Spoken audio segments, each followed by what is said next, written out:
Imagine being a home daycare provider, doing every single day what you love.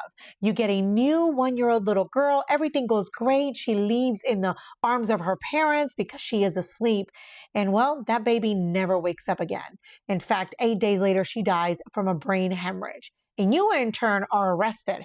You're arrested and accused of abusing the child, causing her to have this brain hemorrhage. They say that you threw her against the mattress, etc.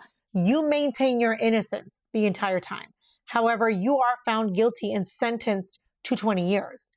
Fast forward after multiple appeals, multiple tests, multiple experts speaking on your case, it is found that in fact the little girl had developed a blood clot most likely 10 days prior to arriving to your daycare, which in turn caused this brain hemorrhage. Before I go into the details, as always, please, major trigger warning. This is the story of Stephanie Spurgeon.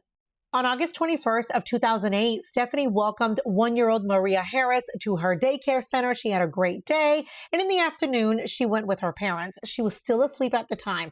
And what we do know now is that she never woke up. She sadly died 8 days later from a brain hemorrhage.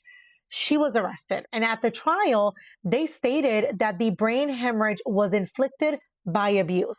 In fact, prosecutors make it clear that the brain swelling stemmed from the child being thrown repeatedly against a soft surface like a mattress. Why did they go with that theory? Because there were no outward signs of trauma, no bruises, no neck injuries, or broken bones. She was convicted in 2012 and was sentenced to actually 15 years in prison. She was found guilty of manslaughter.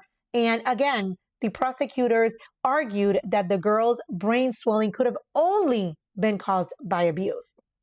Fast forward in 2018, she was granted an evidentiary trial where they were allowed to present new evidence. And what was interesting is that they start looking at the blood tests that were taken of Maria while she was hospitalized. It showed that she had a number of telltale signs of an undiagnosed diabetes crisis. In fact, her blood glucose was more than 4 times the normal level. In fact, had developed a blood clot in a vein at the top of her skull.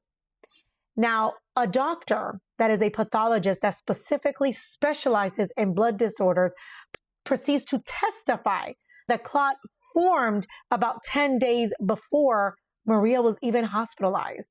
There was also no bruising on her scalp to even indicate that she had been abused. They then have a Michigan biomechanical engineer expert testify, and he makes it clear that the test conducted on a baby-sized dummy shows that brain trauma, like the kind that Maria suffered, could not be caused by falling on a mattress.